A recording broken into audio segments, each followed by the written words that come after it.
menampilkan webinar kali ini dengan tema Peripih Zat Utama dalam Bangunan Suci Keagamaan. Seperti kita ketahui bahwa candi merupakan bangunan cagar budaya yang tidak lepas dengan adanya peripih. Keberadaan peripih juga eksis sampai sekarang pada bangunan suci keagamaan yang berada di Bali. Selain di Bali, juga terhadap bangunan suci keagamaan yang ada di seluruh Indonesia. Salah satunya adalah pura. Untuk itu, kami persilahkan kepada Ida Resi Wisesanata untuk menjelaskan tentang peripih ataupun pancadatu atau pedagingan yang ada di bangunan suci keagamaan Hindu. Kepada Ida Resi, kami persilahkan.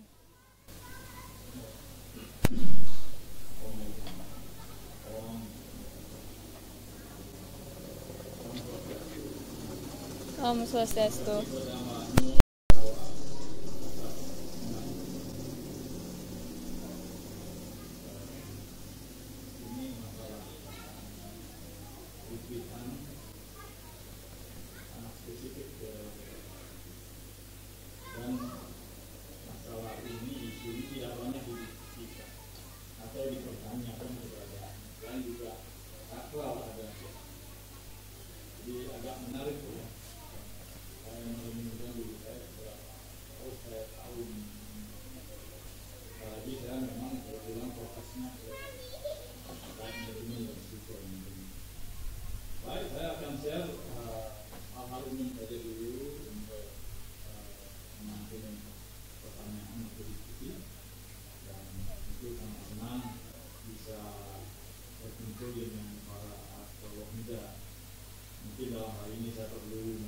Lebih banyak dalam forum ini dan bisa belajar juga.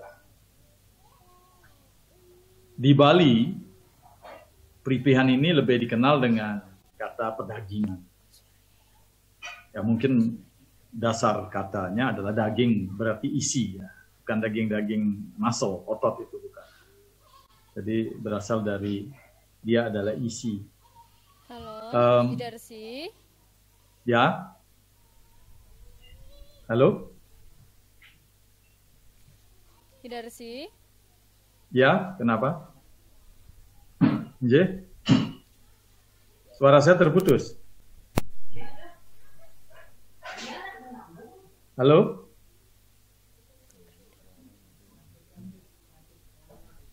Halo, halo? Ida Resi. Ya? Saya mendengar, Baik, saya mendengar. Nampaknya kita terputus ya dengan Ida Resi ya? Terputus dengan Ida Resi. Kita mohon maaf dan kita akan lanjutkan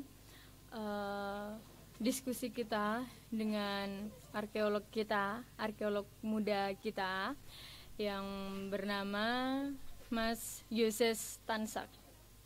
Hai Mas Yoses. Salam budaya. Mas Yoses, bisa dijelaskan nggak tentang peripih itu apa? Peripih dalam bangunan suci keagamaan seperti candi.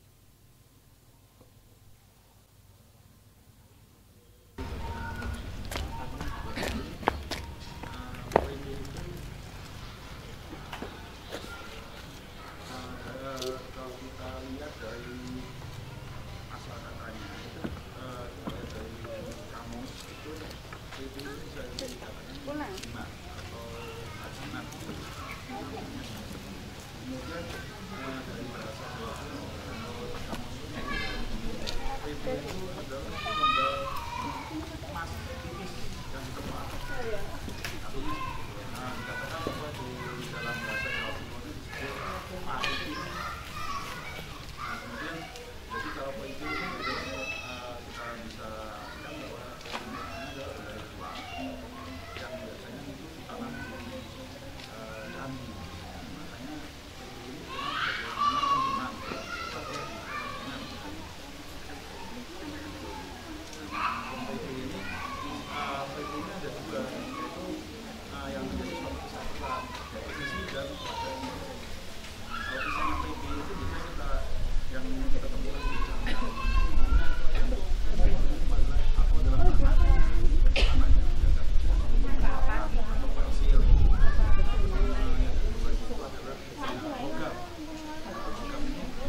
ini kadang-kadang ada berjenis masa, ada sampai 9 masa, biasanya hanya 3 macam atau 1 macam. Manik-manik juga biasanya juga. Kalau bentuk wadah PP itu biasa umumnya itu kotak itu terbuat dari batu. Batunya ada batu atau batu ansin, ada batu tata, kadang ada lubang-lubangnya kayak jumlahnya 1, kemudian ada 9 dan 7 macam-macam.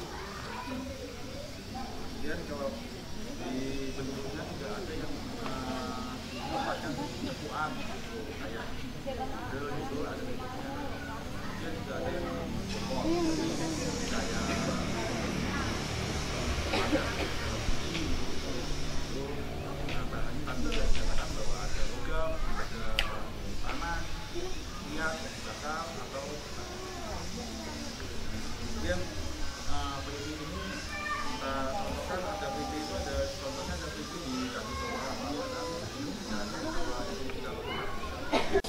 pada saat kegiatan pemugaran sampai pemugaran Candi Toba deret 1 nomor 43 dan deret 2 nomor 35 itu ditemukan PP itu ada macam-macam, terutama ada logam, ada tanah, ada logam, kemudian ada bijinya itu biji jali.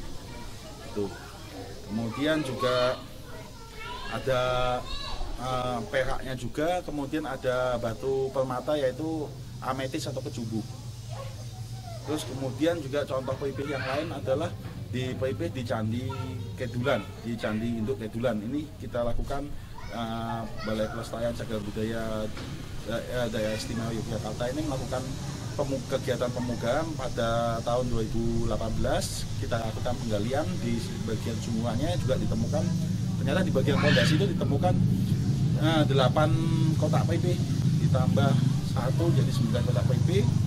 Itu isinya ternyata agak menarik karena di situ ada logam kayak lempengan emas gitu ya. Nah itu ada tuh ada gambarnya dewa-dewa ini Nawasanga gitu ya. Di situ ada macam-macam, kemudian juga ada manik-manik juga, dan yang di tengah kita temukan lempengan logam namanya Om Hyang begitu. Tuh, kemudian itu yang kita sudah lakukan identifikasi, ternyata gambar-gambar dewa yang dari lempengan emas di pondasi Candi Induk Kedulan itu yang di utara nggak nyala adalah tongkat pemukul gada itu kita identifikasi sebagai Wisnu. Kemudian di timur laut ada Sambu dengan Trisulanya. Kemudian di sebelah timur tenggara itu ada Tatai Biru atau Tatai Kuncup, ada Utpala, itu kita identifikasi sebagai Maheswara. Kemudian di selatan itu ada Brahma dengan tongkat atau ganda. Kemudian di barat daya itu ada Rudra dengan atributnya Khadga, dan di barat laut itu ada Sangkara dengan atributnya ada Dwaja atau bendera. Mungkin itu bisa dilanjut lagi, mungkin ada pertanyaan dari teman-teman semuanya. Oke. Mas Yuda, mic-nya nggak? Cek.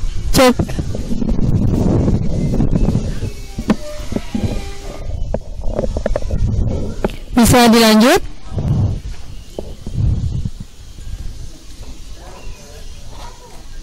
Bisa dilanjut?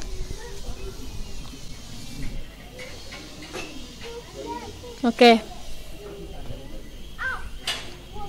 Cek. Nggak nyala.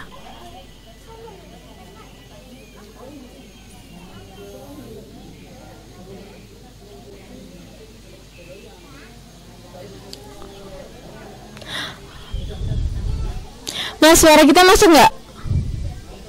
Masuk? Oke, baik. Oke, Mas Yusuf, tadi kan dijelaskan ya. Jadi Peripih itu kan menempati posisi Dewata Nawasanga. Nah, itu tadi ada artinya nggak sih dari masing-masing Peripih itu? Misalnya tadi ada bunyinya Om Hyang. Itu kira-kira menurut Mas Yusuf itu apa ya?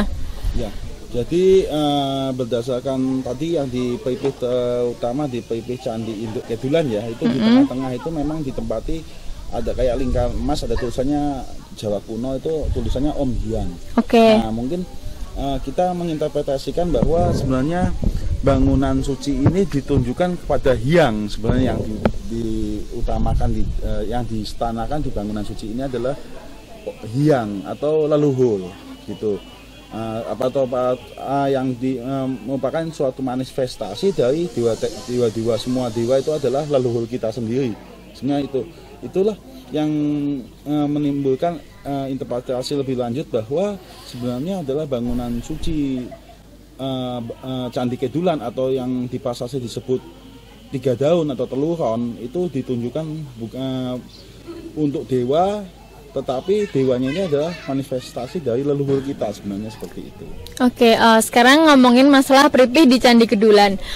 Bisa nggak kita menuju ke Candi Prambanan? Ya. Nah, Candi Prambanan itu kan sebagai salah satu warisan budaya dunia ya, seperti kita ketahui. Nah, tentunya di dalam Candi Prambanan itu pasti terdapat sebuah Peripih.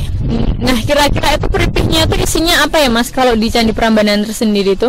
Nah, kalau di Candi Prambanan, informasi dari buku-buku dan laporan-laporan yang pernah laporan pemugaan yang pernah dilakukan itu pernah ditemukan lempengan-lempengan emas yang tulisannya itu adalah mantra-mantra dan nama-nama dewa. Oke. Ya, jadi nama-nama dewa ada Indra, ada Yama, ada Waruna, ada Nireti, dan kemudian ada juga yang tulisannya adalah nama-nama naga gitu. Wow. Seperti misalnya ya Naga Basuki gitu ya. Oke. Gitu. Terus kemudian juga ada tulisannya Kapila. Ya, itu seperti itu. Mungkin tapi itu hanya berupa tulisan. Sedangkan yang kita lihat di Candi Kedulan ini gambarnya gitu. Oh, wah, berarti kita bisa tahu ya gambar Dewata Nawasanga pada abad ke-9 ya Kedulan itu ya? Ya, bisa. Nanti itu ukuran lempengan emasnya 5 cm x 5 cm. Nah, itu terus kemudian digores. Itu ada gambar dewa dengan kita bisa mengenali dewa-dewa itu dari atribut yang dibawanya gitu. Dari atribut yang dibawanya. Kalau misalkan nih Mas, letak dari Peripih itu ada di mana sih sebenarnya? Keletakan Peripih itu yang sebenarnya ada 3 bagian. Sebenarnya yang utama adalah 3 bagian, yaitu yang biasa. Nah, itu di bawah pondasi, kemudian ada tepat di bawah objek pemujaan, entah itu kalau Alca itu di bawah Alca, kalau di Lingga Yoni antara Lingga dengan Yoni, jadi di dalam Yoninya, di tengah-tengahnya itu. Nah, kemudian ada juga di atap, di batu pengunci sungkup atap candi. Nah, itu adalah 3 utama yang Peripih yang ditaruh di situ. Kemudian juga beberapa tempat juga kita temukan juga di sudut-sudut bangunan, kemudian juga di tangga itu juga kadang-kadang, atau di bawah umpak, misalnya kayak di Candi Sambisari itu kita temukan bahwa ada Peripih di bawah umpak. Oke. Gitu. Bisa ditampilkan nggak materi dari Mas Yoses yang sudah dibuatkan PowerPoint-nya? Jadi ketika teman-teman ingin tahu tentang bentuk dan gambar Peripih dari Candi Kedulan, itu ada di situ, dan di sini saya melihat jelas sekali bentuknya. Semoga bisa ditampilkan. Mungkin dari operator bisa ditampilkan. Oke Mas, kalau tadi ngomongin masalah Peripih ya, untuk saat ini nih bangunan mana sih candi keagamaan kita itu yang masih ada Peripihnya? Ataukah semua Peripih itu diangkat kemudian nanti ditukar baru, atau seperti apa Mas untuk Peripih sekarang? Untuk Peripih kalau bangunan candi yang belum kita gali biasanya masih ada gitu ya, ketika dalam kondisi in situ gitu, kalau kita temukan kita akan lakukan pemugaran, itu pasti dalamnya ada, ya nggak pasti juga, tapi kadang-kadang memang Peripih itu sudah hilang, diambil oleh orang dulu gitu ya. Nah, itu ada beberapa pendapat bahwa Peripih ini kadang-kadang ada yang sifatnya dicuri, atau memang juga untuk istilahnya untuk apa ya, menjadikan bangunan suci ini karena sudah tidak terpakai lagi misalnya. Ini kemudian dijadikan sofan lagi, dijadikan tidak sakral, atau istilah di Bali mungkin disebut dipalina ya. Nah itu seperti itu. Nah dengan cara apa, mengambil dengan melakukan suatu upacara, kemudian diambil pipihnya gitu. Nah kalau sekarang nih Mas, ketika suatu candi itu tidak ada peripihnya, bisakah candi itu dikatakan sebagai bangunan suci keagamaan? Ya kalau kayak gitu ya, kalau menurut konsep ya itu memang peripih adalah salah satu syarat dari adanya sebuah candi sebenarnya gitu. Nah kalau untuk konteks saat ini, karena memang candi yang kita temukan itu sudah tidak digunakan atau memang sudah dipalina oleh orang zaman dulu, maka candi itu sebenarnya sudah tidak bisa digunakan untuk ibadah karena zat-zat kedewataannya itu sudah hilang. Tetapi ya itu secara konseptual, karena memang candi itu secara konsep harus ada peripihnya. Nah kalau seandainya nih Mas, kan kita tahu bahwa ketika candi itu ditemukan, itu kan dalam keadaan rusak dan runtuh ya. Ketika itu direstorasi lagi, bisa nggak sih kalau seandainya umat Hindu itu mau menanami kembali peripih itu gitu. Jadi ketika nanti ada umat Hindu yang mau sembahyang di candi, kita masih bisa menggunakan candi itu sebagai tempat ibadah. Karena kan tadi dalam konsep kalau seandainya peripih itu diambil, itu kan otomatis jiwa dari candi itu kan hilang. Nah itu gimana? Nah itu yang masih saya dalami juga. Kenapa? Karena ketika sebuah candi itu peripihnya misalnya nggak ada atau diambil, itu adalah candi itu sudah kosong gitu ya secara konseptual. Tapi misalnya untuk kegiatan pemugaan sendiri, karena kegiatan pemugaan sendiri ini berdasarkan kajian yang ilmiah, kita kadang-kadang kalau mengambil sebuah peripih ya itu hanya kita teliti isinya, kemudian kita kembalikan lagi. Nah, apabila mau diganti baru, nah kita kadang-kadang tidak ada datanya yang komplit misalnya, dan terutama juga upacaranya apakah bagaimana upacaranya, mungkin itu bisa kita gali lagi. Tetapi dalam suatu pemugaan yang ilmiah, kita sama sekali tidak mengembalikan peripih sebenarnya, karena memang kalau istilah zaman dahulu di dalam pemugaan ada istilahnya dead monument dan living monument, yang sekarang mungkin masih ada yang masih mengakui atau ada yang masih tidak mengakui. Tetapi yang kita anggap bahwa ketika kita menemukan sebuah candi itu sudah tidak digunakan. Nah takutnya karena memang zaman dulu ini sudah dipalina sebenarnya candi ini gitu. Nah kalau mau digunakan lagi ya otomatis menggunakan upacara lagi. Nah seperti itu. Kalau misalnya mau secara umat Hindu mau sembahyang di sana, mungkin dengan prosedur-prosedur tertentu, dengan izin tertentu, mungkin bisa melakukan ibadah sesuai dengan pemanfaatan cagar budaya itu sesuai dengan undang-undang. Mungkin Oke. Tadi mungkin ini mungkin teman-teman di rumah itu masih penasaran ya seperti apa sih bentuk dewa-dewa itu. Nah mungkin saya boleh minta request dari operator, itu ada di grup di Diari Arkeolog Muda, itu saya udah kirim materinya, itu bisa ditampilkan nggak itu? Karena PDF jadi nggak bisa ditampilkan, mohon maaf. Bisa diupload. Jadi nanti mungkin akan kita upload di laman resmi kita tentang gambar dewa-dewi yang terdapat di peripih Candi Kedulan. Nah, ini ada yang menarik nih Mas dari Candi Kedulan itu. Dengar-dengar nih di dalam Candi Kedulan, di dasarnya itu ketika ditemukan prasasti Om Hyang yang tadi isinya peripih, itu apakah ada sumber airnya itu benar-benar ada di dasar Candi Kedulan itu? Ya, memang ketika waktu kita melakukan kegiatan pemugaan, terutama BPCB, DIY ini melakukan kegiatan pemugaan, kita bongkar dulu candinya itu. Ternyata di dasarnya itu memang ada sumuran. Nah, ketika sumuran kita lakukan penggalian, nah kemudian di paling dasarnya itu kita lakukan penelitian. Ketika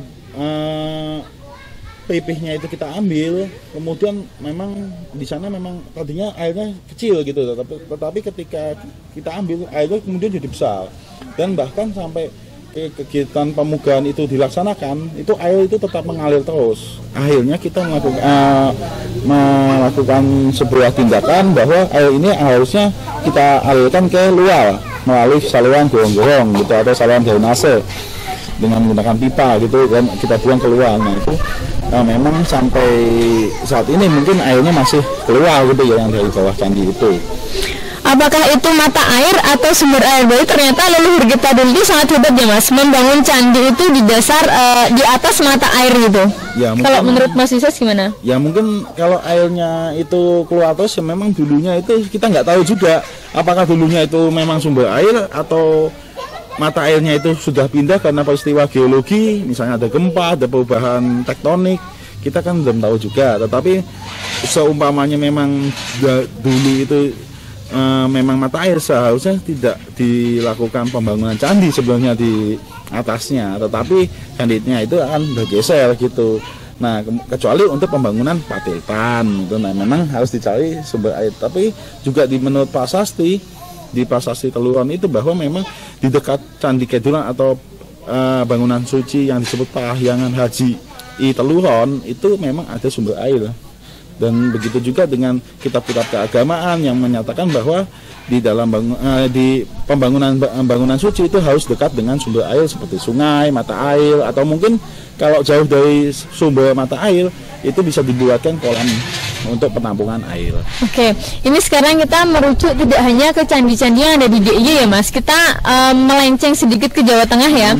Jadi ketika di Pugar Candi Sukuh itu pernah ditemukan peripih nih Mas. Ya. Nah, peripih di Candi Sukuh, di dalam Candi Sukuh itu ternyata ada perunggu. Ada dari perunggu. Admin boleh minta ditampilkan ketika peripih di Candi Sukuh yang ada perunggunya, ada lingga kristalnya itu. Nah, lagi next slide, ini potret Prambanan. Ini tadi peripih yang ada di dalam Candi Prambanan Perwara ya. Lagi sekali lagi. Nah, ini dia Mas. Jadi ketika pemugaran Candi Sukuh itu kita maksudnya BPCB Jawa Tengah itu menemukan sebuah kotak peripih. Nah, kotak peripih itu ketika dibuka ternyata dalamnya itu ada bejana perunggu yang di atasnya itu terdapat lingga kristal atau mungkin lingga kaca ya. Dan ternyata di dalam perunggunya itu ada air sucinya itu. Itu menurut Mas Yesus itu benar-benar air ketika candi itu dibangun, ataukah itu merupakan dari tetesan dari atas ya? Pernah dengar nggak tentang temuan air dari Candi Sukuh ini? Oh iya, kalau saya karena waktu itu bukan pelaku pemugaran di Candi Sukuh, tapi melihat dari kondisinya seperti itu, mungkin saya hanya menduga ya, hanya menginterpretasikan bahwa kalau lingga itu memang salah satu lingga yang paling berharga itu adalah lingga yang terbuat dari permata gitu, yang salah satunya adalah mungkin dari batu kuarts atau batu kecubung es itu ya. Nah itu banyak sekali juga jarang, ini lingga ini sangat jarang, biasanya dari batu atau dari mungkin dari logam mulia yang kecil itu ya. Nah kalau di dalamnya itu ada airnya itu, nah ini yang perlu diteliti lebih lanjut, apakah karena memang ketika kita melakukan percobaan pun, mungkin ketika kita melakukan percobaan dengan cara memendam benda guci misalnya ya, yang dengan tutupnya gitu, kita tahu misalnya selama 1 bulan gitu. Nah itu kadang-kadang juga ada ngembun juga gitu ya istilahnya, sehingga air bisa masuk juga, bisa seperti itu. Atau juga memang dari dulu di situ udah ada airnya juga bisa juga gitu. Jadi banyak kemungkinan gitu loh. Tapi kalau saya melihat bahwa apakah air itu dari zaman masa lampau atau saat ini ketika air itu embun masuk ke dalam situ, mungkin perlu diteliti lebih lanjut Mbak. Seperti itu. Nah sekarang ini Mas, isinya peripih itu apa aja sih Mas? Yang sudah Mas temukan tadi kan ada lempengan emas, ya. Kemudian ada biji permata, itu kan tadi juga ada biji-bijian ya. Nah selain itu temuan peripih yang spektakuler yang pernah BPCBDIY temukan itu apa Mas? Dan itu ditemukan di candi mana? Ya ini sebenarnya nggak spektakuler ya, tapi ya memang biasanya memang PIP itu isinya memang seperti itu Mbak. Jadi ada tanah, yang utama adalah tanah pasir atau tanah lempung gitu ya. Kemudian juga ada logam ini biasanya kita temukan hanya emas dan perak. Perak pun kadang-kadang sudah hancur karena sudah jadi hitam gitu, sudah teroksidasi. Kalau misalnya ada besi gitu, kita hanya temukan sepi-sepihannya, kayak warnanya kayak jadi agak kemerahan gitu ya. Nah itu selain itu ada kadang-kadang kita temukan juga beberapa perunggu, lempengan perunggu di situ, itu kita temukan juga. Nah yang paling spektakuler sebenarnya adalah biji-bijian ini untuk Candi Prambanan, Candi Purwa Prambanan itu relatif utuh, masih relatif utuh gitu. Tetapi ketika kita lakukan proses pengangkatan dengan hati-hati, dia kemudian lambat laun akan rusak sebenarnya kalau biji itu. Tapi kita masih mengidentifikasi bahwa itu adalah dari biji jali sebenarnya, ya gitu. Kita masih melakukan tes uji lab tentang apa aja sih kandungan tanah itu. Mungkin ada kandungan-kandungan seperti bahan-bahan organik yang lain, ya kita akan lakukan uji lab lagi. Tapi sementara ini belum keluar hasilnya ini. Oke, berarti yang di Candi Kedulan itu tadi selain ditemukan lempengan emas, gambar dewa-dewi ya, gambar dewa-dewa mata angin ya itu ya. Kalau seandainya ini kita tertarik banget nih, selama ini kan kita hanya tahu bahwa gambar dewa-dewi yang kita kenal oleh Dewata Nawasanga itu kan kita impor dari India nih. Nah, kita bisa nggak sih suatu saat seandainya nih kita ngelukis isi dari peripih itu, isi dari gambar peripih di Candi Kedulan itu, kemudian kita duplikat menggunakan 3D dan kemudian itu nanti kita share nih kepada seluruh umat Hindu yang ada di Indonesia tentang ini loh gambar Dewa Dewi Nawasanga yang ditemukan di peripih Candi Kedulan itu kan sudah benar-benar otentik ya itu ya, itu tinggalan leluhur kita dan bukan merupakan impor dari India mungkin. Itu bisa nggak sih Mas? Ya sebenarnya kalau dengan izin dengan prosedur tertentu pasti bisa gitu. Nah mungkin kalau misalnya Mbak Nul atau umat Hindu secara umum menginginkan mungkin akses melihat foto atau gambar atau bahkan bendanya, mungkin bisa memohon izin ke Direktorat Direktorat Cagar Budaya di Jakarta untuk melakukan izin tentang mau menduplikat gitu loh cagar budaya tersebut, misalnya dengan cara misalnya abstrak misalnya atau foto atau mungkin mau ditiru 1:1 gitu, tetapi dengan prosedur tertentu gitu. Oke, kalau seandainya nih Mas, kita kan nggak mungkin meniru 1:1 karena kan ukurannya kan cuma 5 cm ya. Iya. Nah 5 kali 5 cm. Nah seandainya kita menirunya itu dalam ukuran yang lebih besar lagi, misalnya ukuran A4 gitu loh. Jadi ketika kita mau menyebarkan ke umat sedharma itu nggak kecil gitu kan, tapi itu tuh besar. Jadi bisa dalam bentuk poster. Kemudian kan kita bisa sharing ya ke seluruh masyarakat Indonesia bahwa ini dia gambar Dewata Nawasanga yang ditemukan di Candi Kedulan. Nah selain itu nih Mas, selain di Candi Kedulan, kayaknya di Prambanan itu juga ada Nawasanga ya itu ya?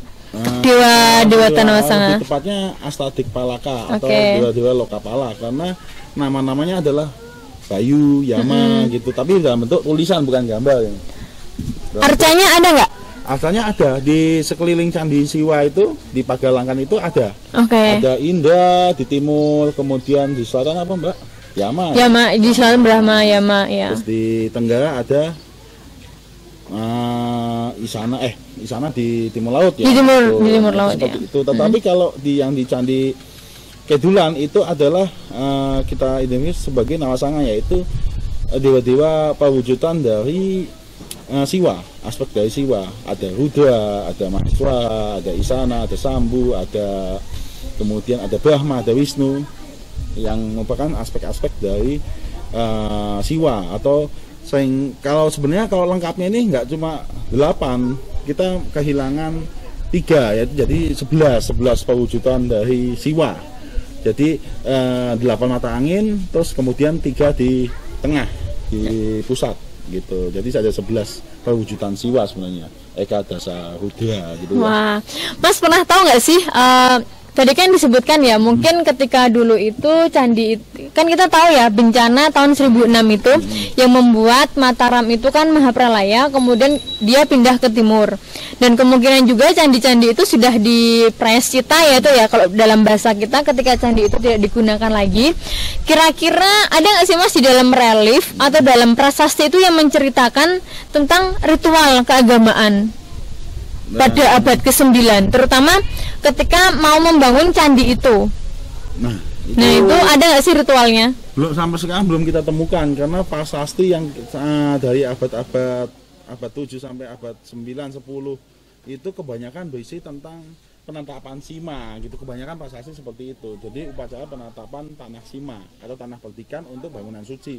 Nah untuk proses pembangunan bangunan suci ini kita belum ada prasasti yang menerangkan tentang itu. Nah, yang ada itu adalah kita ambil dari kitab-kitab keagamaan dari India gitu, kayak Manasala, Silpa Sastra, Silpa Prakasa gitu. Tetapi kebanyakan kita memang juga melakukan kajian banding dengan pembuatan bangunan suci yang ada saat ini, yaitu pura-pura di Bali misalnya. Kita lakukan kajian etnoarkeologi, oh caranya seperti ini sih. Nah, itu kemudian bisa kita bandingkan juga dengan yang lama.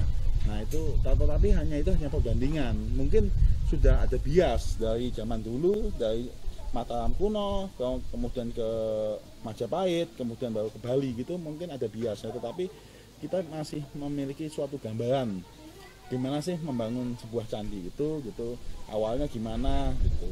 Nah, dan tentunya juga kita kaitkan dengan konsep-konsep yang ada di kitab-kitab keagamaan di India, misalnya cara pemilihan tanah, kemudian ada kita bagaimana cara membajak tanah itu, terus kemudian kita tumbuhkan benih-benihnya, kemudian kita lakukan uji fisik tanah gitu dengan cara menggali, mengasih air gitu, kemudian kita lakukan tentukan dengan mandalanya itu wastu busanya di mana. Nah, itu pada waktu tertentu, pada titik momen tertentu kita lakukan pembuatan hadap candinya gitu. Nah, itu kita saat ini kita bersumber pada kitab-kitab di India, kitab keagamaan di India, dan kajian etnoarkeologi di Bali. Sebenarnya memang di bangunan suci itu adalah nomor 2. Ya, kalau menurut Bapak Sukmono itu penelitian tentang candi fungsi dan pengertiannya itu beliaunya mengatakan bahwa candi itu nomor 2 bangunan suci. Yang suci itu adalah tempatnya atau tanahnya sebenarnya. Oke. Gitu. Jadi ini menarik ya. Yang suci adalah tanahnya. Mungkin sebelum itu nanti kita akan ada persembahan nih dari adik-adik dari Pesantian dari Pasraman Pura Wisnu Sakti. Mohon kepada tim kreatif untuk segera menyiapkan adik-adiknya ya. Oke. Kita kembali lagi ke bangunan suci ini sembari adik-adiknya menyiapkan ya Mas. Mungkin kalau Mas Yusus mau minum boleh loh ya. Oh, iya. Kalau haus. Oke. Tadi itu adalah tanah suci ya Mas. Iya, nah, tanahnya yang suci atau tempatnya yang suci. Tempatnya yang suci. Nah, ketika mau membangun sebuah candi, itu kan tadi selain pemilihan tanah, itu ada lain lagi nggak? Misalnya syarat lagi, kalau misalkan tanah ini layak nih dijadikan tempat untuk pembangunan candi, itu kira-kira apa aja sih syaratnya itu? Ya, tadi itu yang sudah dikatakan bahwa kalau menurut kitab-kitab keagamaan itu saat pembangunan candi itu kita memilih lahan atau tempat.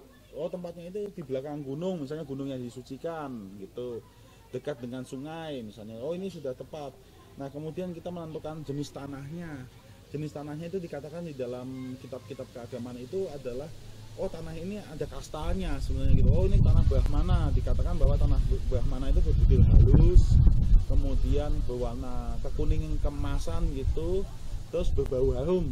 Nah, karena ini bersifat subjektif, jadi saya juga nggak tahu ini baunya harum itu gimana gitu ya. Kalau dikatakan juga tanah Kesatria itu berwarnanya agak kemerahan gitu ya, terus berbau harum juga. Nah, kalau tanah Waisa juga itu dia berwarna coklat dan berbau agak amis gitu. Nah, sedangkan tanah Sudra ini yang nggak boleh digunakan untuk bangunan suci. Ini katanya dikatakan tanahnya berwarna hitam terus berbau busuk, katanya seperti itu. Wow, gitu ya. Aku jadi ingat nih Mas. Jadi kita tadi udah ngomongin peripih nih. Jadi tadi itu kan secara kesimpulannya ya, peripih itu kan dia adalah zat yang menghidupkan si candi itu. Tanpa peripih maka bangunan keagamaan itu seperti kosong gitu ya. Tapi kan kita di Hindu mengenal bahwa Tuhan itu ada di mana-mana. Nah, sekarang saya ingin tahu nih Mas, yang sedikit mengulik perhatian kita itu adalah tentang Brahmastana. Nah, jadi Brahmastana dengan peripih itu memiliki perbedaan nggak sih Mas? Ya, beda sekali. Bedanya apa itu? Ya, Brahmastana itu adalah dari kata Brahma dan stana. Jadi tempat tinggal istana dari Brahma. Atau kadang-kadang di beberapa sumber sebenarnya bukan Brahma tetapi Brahman gitu. Brahman, ya. oke. Jadi memang tempat tinggal Brahma itu sebagai dianggap dewa yang swayambu atau ada dengan sendirinya gitu kan. Maka semuanya itu berawal dari Brahma gitu. Semua makhluk semua alam semesta ini berawal dari Dewa Brahma. Nah, maka oleh karena itu dalam suatu mandala atau diagram suci pembangunan candi itu, terutama yang untuk candi-candi Hindu ya, itu memang di tengah-tengah itu terdapat ini pusat kekuatan atau pusat munculnya awal dari sesuatu. Kalau sekarang sangkan paning dumadi ya, bahasa Jawanya seperti itu adalah yang disebut namanya Brahmastana. Nah, tempat tinggalnya keluarnya Brahma gitu, yang dilambangkan dengan Padma biasanya. Nah, pada sebuah candi, Brahmastana itu adalah pusat dari batasan tempat yang disucikan, di mana tengah itu Brahmastana, kemudian dikelilingi oleh biasanya kalau di dalam di Candi Prambanan kita bisa lihat ada 8 candi patok. Nah, itu candi patoknya itu sebenarnya adalah titik-titik dari mandala. Mandala gitu ya. Nah, biasanya ditaruh berupa lingga patok atau lingga semu. Nah, kemudian kalau di Candi Sambisari, kemudian di Candi Kedulan, di Candi Ijo itu ada cuma lingga dan lingga patoknya dengan yoninya. Sedangkan di Candi Prambanan itu ada candi patok, jadi dibuatkan sebuah candi misalnya kayak gitu. Nah, itu adalah titik-titik sucinya sebenarnya dari tanah atau tempat yang akan dijadikan bangunan suci gitu. Oke, gitu ya. Kalau di Candi Prambanan sendiri nih Mas, Brahmastananya itu terletak di mana? Apakah titik sucinya si Candi Prambanan itu ada di bawah arca Dewa Siwa, atau ketika kita memuja Dewa Siwa itu disitulah titik sucinya, atau ternyata titik suci Candi Prambanan itu tidak di arca Dewa Siwa loh? Nah, itu di mana tuh Mas? Ya, titik suci sebenarnya bukan titik Brahmastananya di Candi Prambanan, itu ada di tengah, itu otomatis. Nah, tetapi karena titik suci ini dianggap suci supaya keluarnya istana tempat kediaman Dewa Brahma ini ada itu disucikan, maka bangunan candi itu biasanya agak bergeser ke belakang.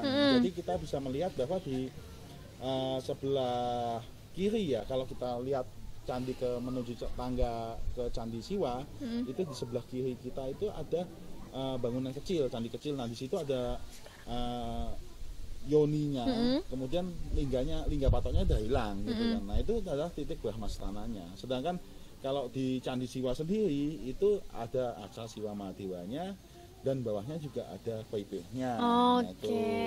Ada peripihnya ya. Nah, di Candi Prambanan nih Mas, sekarang kita akan membahas tentang Candi Prambanan nih, peripih tentang Candi Prambanan. Mas boleh ditampilkan tadi yang konsep dari Candi Prambanan yang di PowerPoint tadi? Sambil menunggu teman-teman dari kreatif menyiapkan musiknya, bisa ditampilkan nggak yang tadi itu? Oke, jadi kalau di Candi Prambanan nih Mas, nggak yang pertama, yang ada Candi Prambanan utuh, yang utuh. Nah, yang sebelumnya. Nah, ini dia Mas. Ini Mas bisa jelaskan nggak sih, Candi Prambanan ini kan sebuah kompleks nih, kompleks keagamaan dan juga kemegahan dari abad ke-9 ya, 856 Masehi itu. Nah, ini kira-kira itu bisa dijelaskan nggak sih Mas, candinya itu jumlahnya berapa sih, perwaranya itu jumlahnya berapa, kemudian bangunan intinya itu ada berapa, dan juga lingga patoknya tadi kan ada 8 ya. Nah, itu untuk lainnya itu bisa dijelaskan nggak? Oh, jadi gini, ya memang di Candi Prambanan ini suatu kompleks candi yang paling besar ya untuk candi, kompleks candi Hindu. Nah, ini terdiri dari 3 halaman. Jadi halaman pertama atau halaman yang paling suci ada di atas. Nah, itu ada 16 candi. Ada 3 candi utama, yang paling besar itu Candi Siwa, kemudian ada Candi Siwa, ada Candi Brahma di selatannya, kemudian ada Candi Wisnu di utaranya. Kemudian di depannya itu masing-masing ada Candi Nandi, kemudian di depan Candi Wisnu itu ada Candi B, kemudian di depan Candi Brahma itu Candi A. Gitu. Nah, kemudian itu dikelilingi oleh 8 candi patok. Nah, kemudian juga ditambah oleh 2 candi apit. Kayak gitu. Nah, kemudian dibatasi oleh pagar halaman 1. Kemudian dengan 4 gapuranya yang sudah jadi, yang sudah dibuka BPJPDI itu 2 gapura, 3 gapura di sebelah selatan dan di sebelah utara. Kemudian juga di halaman 2 ini terdapat harusnya itu ada 224 candi. Oke. Gitu. Tetapi sampai saat ini kita hanya menemukan 131 candi. 131 candi. Ya, Wow. berdasarkan pondasinya. Jadi ada candi dan candi Perwa ini yang sudah dibangun ada 5 candi, yaitu Candi Perwa Selatan, Dayat 2 nomor 14.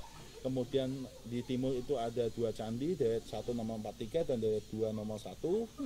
Kemudian di sudut timur laut itu ada candi Dayat 1 nomor 35 dan di utara itu ada candi Dayat 2 nomor 35 juga. Oke. Gitu. Mas, saya tuh pernah membaca sebuah skripsi ya Mas, kalau di Candi Prambanan itu ditemukan prasasti gambar bercat merah. Oh, Nah, pernah dengar nggak sih? ya pernah dengar. Nah, oke, pernah dengar ya, Pernah pasti melihat, pernah maksudnya melihat. enggak Oke. pernah melihat, enggak pernah dengar juga. Nah, kalau tadi kan di Peripih Candi Prambanan itu kan ditulisan lempengan emasnya tuh tadi kan. Tadi kan ada lempengan emasnya. Nah, di bangunan-bangunan suci keagamaan di Candi Prambanan itu, terutama di Candi Brahma Wisnu Siwa, itu kan terdapat prasasti bercat merah itu kan ya. Salah satunya itu kan kalau nggak salah yang terdapat di Makara sisi keluar ya, Ya, sisi itu keluar ada. Durga itu ya. Nah itu kira-kira bunyinya apa sih Mas? Dan itu kemarin yang menjadi pertanyaan adalah kenapa sih prasastinya itu sampai sekarang masih awet gitu loh. Nah itu kira-kira itu terbuat dari apa sih itu cat merahnya itu gitu. Ya, jadi gini, memang di Candi Kompleks Candi Prambanan ini banyak batu-batu yang ada cat merahnya. Oke. Banyak. Beberapa skripsi dari Rani Andika. ya kakak angkatan saya Mbak Rani Andika juga pernah, dan juga dosen saya Mas Cahyono itu pernah mengkaji tentang prasasti-prasasti pendek yang dituliskan di batu candi di Prambanan. Nah, sebenarnya nggak hanya bercat merah, tapi ada juga yang bercat putih. Itu Oke. juga, ya bercat putih juga ada. Saya juga belum pernah lihat yang ini. Ya itu katanya ada yang bercat hitam juga. Wow. Gitu. Kalau bercat putih itu di mana Mas? Soalnya yang saya dengar dan saya tahu tuh hanya prasasti bercat merah aja. Nah. Sebenarnya bukan hanya merah, tetapi ada putih dan ada hitam. Wah, Gitu ini ya. pengetahuan baru ya teman-teman. Ternyata ada prasasti bercat merah, putih, hitam. Itu tahu nggak itu warna apa? Itu adalah warna tridatu. Nah, jadi ternyata tridatu itu sudah ada sejak abad ke-9 ya. Kalau dari itu ada prasasti yang bercat merah, putih, hitam. Nah, kalau yang bercat hitam itu kira-kira bunyinya apa, Mas? Nah, itu Ingat nggak? karena bercat hitam itu juga jarang juga. Oke. Mungkin ya dulunya itu dibuat dari bahan yang mudah luntur, sehingga sampai ke kita itu sudah banyak yang rusak dan aus. Tulisannya sudah banyak yang hapus, tetapi itu memang jelas tulisan. Seperti itu. Juga kalau yang bercat putih biasanya dia itu menunjukkan nama tempat atau nama tokoh gitu. Oke. Misalnya Rakayan, misalnya tulisannya cuma gitu aja. Cuma Dia kan, Rakayan. ya, cuman kalau yang bercat merah ini sangat banyak sekali karena memang dia itu lebih awet. Ya, kita menduga bahwa ini kandungannya adalah hematit atau oker. Oker. Iya, Oke. Itu gitu. apa ya? Oker itu apa ya, Mas ya? Sejenis mineral ya, jadi mineral dari alam, warnanya merah gitu. Oke. Nah, dia itu awet karena dia itu unsur mineralnya itu bisa meresap ke dalam batu-batu andesit gitu ya. Nah, jadi sampai sekarang masih bisa dibaca, masih kadang-kadang ada yang masih sangat bagus kondisinya.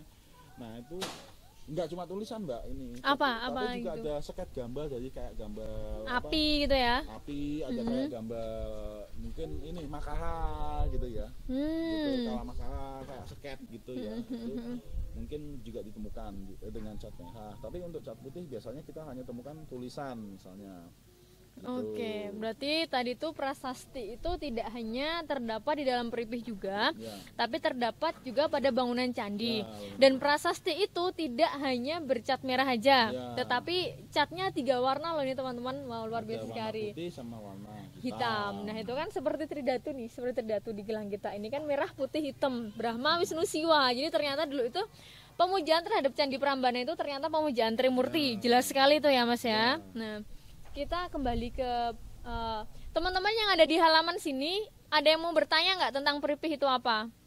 Sudah jelas? Oke, lanjut. Ada yang mau bertanya lagi tentang Peripih di halaman sini? Baik, kalau begitu ini kita kembali lagi ke peripih nih Mas. Wadah peripih. Nah, wadah peripih yang kebanyakan ditemukan oleh BPCBDIY ini kebanyakan terbuat dari apa? Ada nggak peripih yang terbuat dari wadahnya itu terbuat dari emas gitu? Sampai saat ini belum ada. Belum ada. Ya, tetapi kalau dari logam itu ada, yaitu dari perunggu. Oke. Contohnya yang ditemukan di Candi Wahana itu di pojokan kaki candi itu kita temukan wadah bejana dari perunggu. Ya kayak bokol gitu dengan tutupnya gitu. Itu isinya apa? Isinya ya itu biji-bijian, tanah dan pot lempengan-lempengan emas. Oke, ngomong-ngomong masalah peripih tanah Prambanan, itu pernah diidentifikasi nggak sih Mas, tanah itu berasal dari mana saja? Ataukah berasal dari lingkungan candi? Atau peripih itu berasal dari seluruh dataran di Indonesia atau mungkin di Asia? Sampai saat ini belum ada yang kita lakukan penelitian tentang itu ya, tanahnya ya paling kita uji fisik gitu ya. Kalau asalnya itu mungkin belum, mungkin sepengetahuan saya sampai saat ini belum ditemukan alat ini tanah dari mana, itu belum. Cuma memang kandungannya kan kadang-kadang sama, kadang-kadang berbeda misalnya gitu. Kalau di tanah di sekitar lereng Merapi ini seperti ini mungkin tanahnya kandungannya hampir sama ya Mbak. Iya. Gitu. Itu cuman ya memang kita belum meneliti ini asal dari mana, tetapi kalau kandungan fisiknya misalnya lempung sekian, pasir sekian, itu kita sudah teliti semua. Oke. Tadi itu kan kita mempunyai lempengan emas, terus kemudian biji-bijian, batu-batuan ada nggak? Ada batu permata ya. Batu permata ada, kadang-kadang kita temukan, biasanya yang banyak itu adalah ini kuarts, jenis kuarts. Kuarsa ya. Ya, jenis kuarts ya, kayak yang agak ungu disebut kecubung, gitu, yang putih disebut kecubung es. Kayak yang tinggal disebut itu ya. Itu. Kadang-kadang ya juga ada permata warna merah atau ruby gitu. Kecil. Ya. Apa ya? Ada mau tanya lagi nggak di sini nih? Ini udah habis kata-katanya nih. Peripih itu ditanam atau gimana? Oh, itu Mas ada pertanyaan. Peripih itu ditanam atau di apa? Dalam pura atau candi ditanam atau gimana? Ditanam. Ditanam. Iya, jadi peripih itu kata lain dari peripih itu pendeman. Iya. Jadi memang untuk saat terutama itu peripih yang untuk di bawah fondasi. Jadi ketika peletakan batu pertama itu kita lakukan juga upacara pemendaman peripih sebenarnya gitu. Itu jadi dengan upacara tertentu, tetapi peripih itu bukan hanya di dalam ditanam aja, tetapi sebenarnya di dalam di garbageraha atau di ruang induk utama itu juga ditaruh peripih, misalnya di bawah arca atau di antara lingga dan yoni itu di tengah-tengahnya dikasih peripih. Contohnya ketika peripih di Candi Kimpulan itu ditemukan bahwa di dalam lingga yoni itu ada kratenya gitu. Nah itu salah satu peripih. Oke, di Candi Kimpulan. Oh iya benar. Kita ke Candi Kimpulan ya. Jadi Candi Kimpulan ini sangat menarik ya teman-teman. Candi Kimpulan ini ditemukan di tengah-tengah kampus UII ya Mas? Iya, UII. Nah, ditemukan di tengah-tengah kampus UII Universitas Islam Indonesia. Tapi di tengah-tengahnya itu ditemukan Candi Hindu ya Mas ya? Iya. Nah, keren kan ini? Jadi kampus muslim ada Candi Hindunya dan itu letaknya kalau tidak salah ketika mau membangun perpustakaan ya, Iya. secara tidak sengaja itu ditemukan keluarga Siwa ya. Nah, iya, Candi Siwa. Nah, Candi Siwa. Nah, itu peripihnya tadi kan ada bunga teratai nih, ya kan Mas? Nah, itu bunga teratainya itu terbuat dari emas atau dari apa? Dari emas. Wih, dari emas. Jadi Ya, bentuknya kayak lambang UGM gitu ya. oke, jadi seperti lambang UGM yang ada di UI. Oke, Mas Yusuf nih lagi nih. Kita capek nggak? Enggak, masih semangat kok ini. Masih semangat ya ini.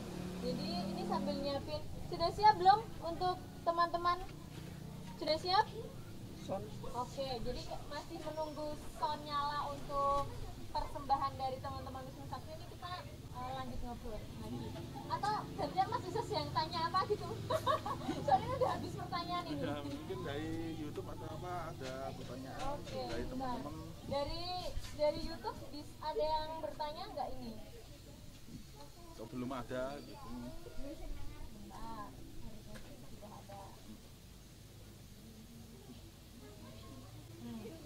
Tadi kan yang sudah diambil, kemudian itu diteliti dan itu dikembalikan lagi. Ya, kan? Nah, ya. berarti secara tidak langsung bangunan candi itu dia hidup. Ya, secara konseptual nggak hidup. Oh, nggak hidup. Kenapa tuh nggak hidup, Mas? Lah upacaranya? Oke, jadi kita perlu ada upacara ya? Ada ritual itu ya, kalau kita hanya mengembalikan yang sudah ada gitu kan. Jadi ketika candi itu letaknya di situ ya kita kembalikan di situ. Cuma beberapa logam, mungkin logam mulia kita yang kita belum punya contohnya kita ambil untuk kita pamerkan ke khalayak, ke publik gitu ya. Oh ini loh isi candi, isi pipi candi kayak seperti ini gitu loh. Nah kotaknya kalau kita sudah punya contohnya kadang-kadang cuma kotak biasa dikasih lubang gitu ya kita kembalikan, kayak di Candi Kedulan ini kotaknya kita kembalikan gitu ya. Tetapi kalau masalah hidup atau tidaknya sebuah candi itu sudah istilahnya bukan sudah ranah arkeologi lagi, karena itu memang sudah ranah ke konseptual, ke ilmu yang lain gitu ya. Karena memang tetapi secara konsep itu bahwa pemanaman benda-benda ritual seperti itu harus juga disertai dengan kegiatan upacara atau kegiatan ritualnya. Itu yang penting adalah itu sebenarnya. Ya. Jadi seperti beberapa waktu lalu ya, jadi memang ada beberapa candi di wilayah DIY ini yang sudah dimanfaatkan oleh umat Hindu, bukan gitu Mas Yosef ya? Salah satunya itu Candi Kedulan ya itu ya Mas ya, yang sudah dimanfaatkan oleh umat Hindu Kalasan, di mana PHDI Kecamatan Kalasan itu sudah melakukan minta izin ya itu ya? Ya, sudah minta izin untuk melakukan ritual, terutama untuk tilem dan purnama. Oke, jadi purnama dan tilem Candi Kedulan itu sudah digunakan oleh umat Hindu Kalasan. Ya. Dan selain itu juga Candi Gebang ya Mas ya? Candi Gebang juga untuk juga tilem dan purnama atau ini waktu-waktu tertentu.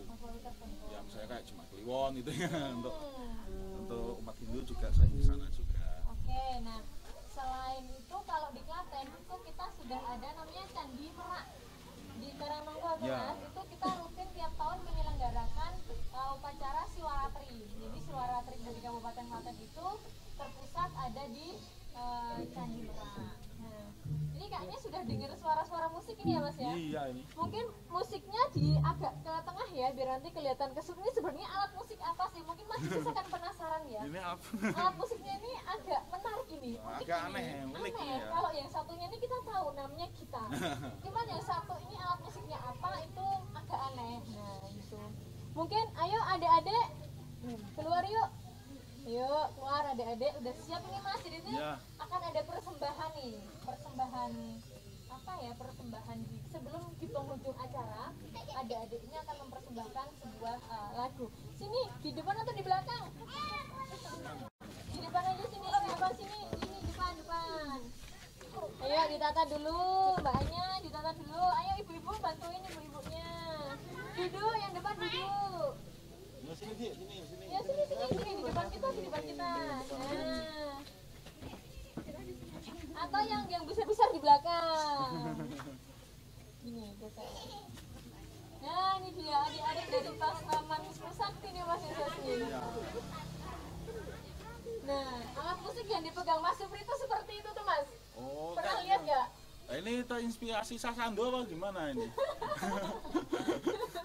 Ada bulu-bulunya atau apa ini? Namanya apa ini alat musiknya ini namanya? Namanya bundengan ya Mas Supri ya? Bundengan. Oh, bundengan. Ya. Bisa dijelasin nggak Mbak ini apa bahannya apa gitu terus? Mereka biar nyanyi dulu ya. Nyanyi dulu ya. Nyanyi dulu terus biar dengar dulu musiknya seperti apa. Wajahnya Mas Supri nggak masuk ke kamera ya ini ya? Mungkin agak geser. Ini depan sini. Masuk, oke? Ini persembahan dari teman-teman Wisnu Sakti akan menyanyikan sebuah lagu yang berjudul Trikaya Pari Suda. Oke, silahkan.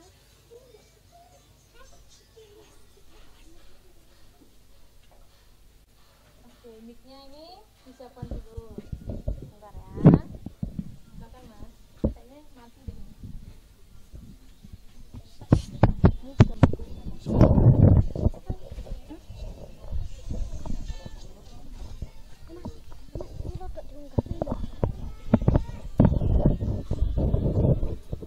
Nah ini Mas, ini siswa-siswi pesan jaga jarak ya, jangan lupa. Buat dua besar. Mbak Lina agak ke belakang. Mas Radit agak ke belakang, Mbak Elsa ke belakang. Mas Rama di depan, Mbak Nyanya di depan. Nah, udah gitu. Oke. Yang lain? Ya. Ini sopo iki? Tidak itu Mas Radit. Oke. Sebentar ya. Ini lagi penataan nih. Jadi ini selain diskusi nih Mas Yusef. Jadi selain kita wawasan kepada seluruh umat Hindu di Indonesia, ini kita juga memberikan pemahaman kepada adik-adik Pasraman sejak dini nih. Ini baru berapa persen ya ini ya? Baru 15% anak-anak Pasraman ini. Ini belum semua muncul ini. Nah, Mbak Lina agak ke belakang.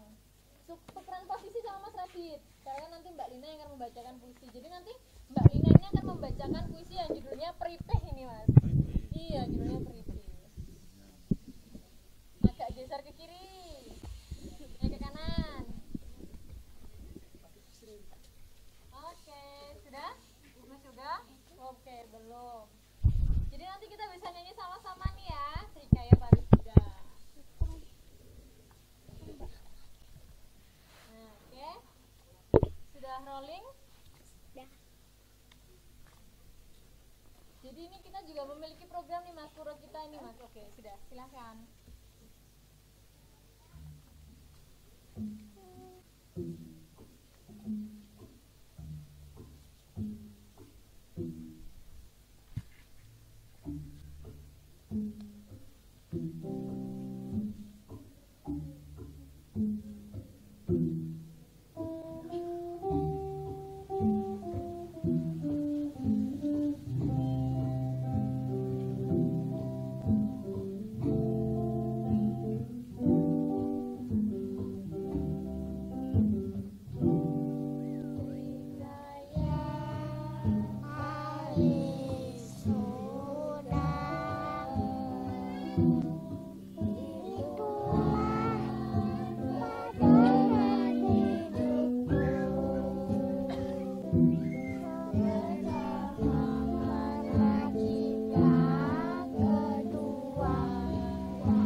jagat budaya, kunjungi, lindungi, dan lestarikan. Yeay, para Santi. Om Santi, Santi, Santi. Om. Yeay, tepuk tangan dulu. Yeay.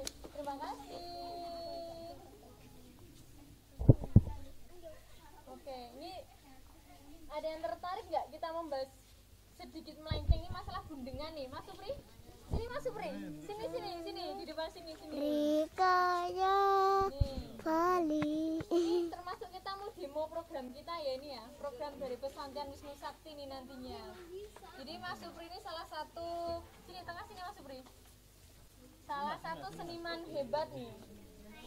Bisa ditampilkan nggak alat musiknya, gundengannya itu seperti apa? Nah, seperti ini nih, kelihatan nggak? Nah, ini bisa dijelaskan nggak Mas? Ini gimana, apa? Terbuat di bahan apa? Gundengan ini alat musik dari Wonosobo.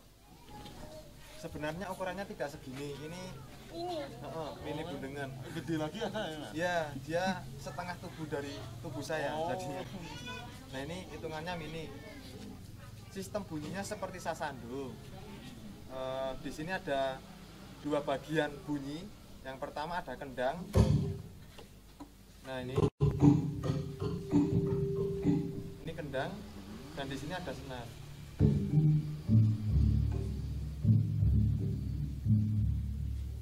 Nah, ini sasando dari gundengan dari Wonosobo. Macam itu. Ini bahannya apa Mas Supri? Ini semua terbuat full dari bambu. Untuk yang hitamnya hijau. Untuk senarnya ini pakai senar raket. Ini hijau ya Mas ya ini? Iya. Oh, saya kira rambut kulit anak ini. Kalau ini belakangnya ini Mas, kita cumpreng ya, yang dari bambu itu ya. Dari bambu juga ini. Yang kan yang glubutnya itu kan? Oke. Gatal-gatal itu ya? Yang gatal-gatal itu. Gatal itu. Tapi yang gatal-gatal itu kalau di tangan seniman itu mesti Jadi gatal untuk buat karya seni ya ini ya. Iya, Jadi- semacam itu. Yang ini bawah ini untuk apa Mas ini?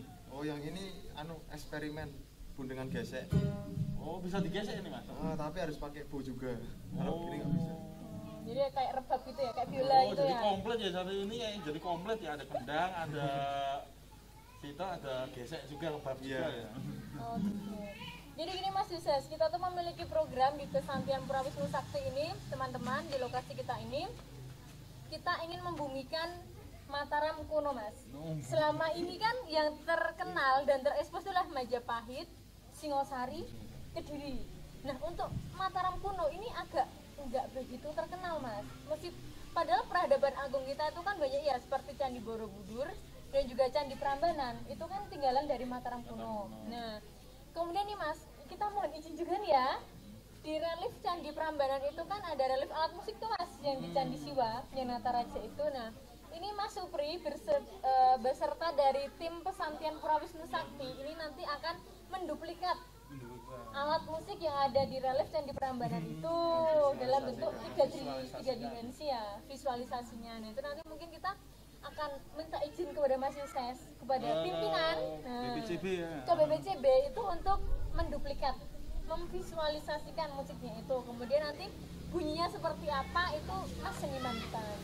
Bukan gitu Mas Supri? Iya, Nah, kemudian juga didaftarkan ke ini juga warisan budaya tak benda juga ya nanti. oh bisa nanti bisa kita daftarkan juga. Ini mohon doanya semoga kita segera bisa memvisualisasikan musik-musik yang ada di relief Candi Prambanan. Oke, mungkin segitu dulu teman-teman. Terima kasih atas perjumpaan kali ini dan mohon maaf tadi kita terlambat 1,5 jam.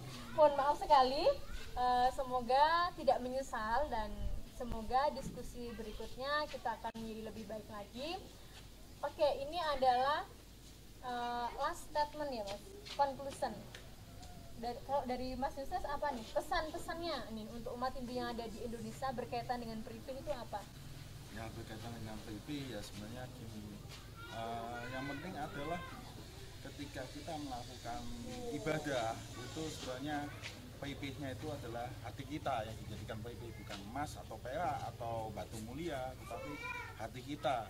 Ketika kita mau melakukan persembahan juga dengan ketulusan kita. Nah itu adalah yang menjadikan PIP yang menjadi jembatan antara kita dengan yang kuasa begitu. Oke, Mas Supri nih. Mas Supri kalau sembahyang di candi dan candinya tuh kalau nggak ada pripihnya, kalau seandainya tuh ada pripihnya tuh belum diupacari, gimana perasaannya nih? Dalam satu kalimat aja. Kalau saya pribadi, saya percaya bahwa ada hal tekstual dan kontekstual. Tekstualnya berwujud candi, kontekstualnya adalah brip itu sendiri. Jadi saya akan menggunakan kedua. Oke, baik. Seperti itu ya teman-teman. Terima kasih atas kebersamaan kita sore hari ini. Mohon maaf sekali lagi jika tidak berkenan dari pihak-pihak yang telah kita singgung mungkin. Dan juga mohon maaf jika kurang puas juga dengan diskusi kita kali ini. Kalau puas kita nggak akan mengadakan diskusi lagi ya. Iya. Tadi juga kita mengucapkan terima kasih kepada Idarsi Wisesanata yang sudah memberikan sedikit banyak tentang peripih yang ternyata masih digunakan di bangunan-bangunan suci keagamaan, termasuk di pura ini juga, di Pura Wisnu Sakti ini ketika mau bangun Candi Gedong itu juga kita nanam peripih ya waktu itu ya, ditanam peripihnya berupa pedagingan. Begitu teman-teman, terima kasih banyak telah bergabung di channel Diari Arkeolog Muda. Jangan lupa like dan subscribe karena kita akan hadir setiap bulannya, tidak hanya dalam bentuk webinar tetapi juga kita akan membuat film-film pendek yang bernuansa cagar budaya. Kalau gitu saya Nur Kesawa undur diri dan salam cagar budaya, kunjungi, lindungi dan lestarikan. Salam Santi, Santi. Makasih ya Mas Yusuf, makasih Mas Supri, jangan lupa nih di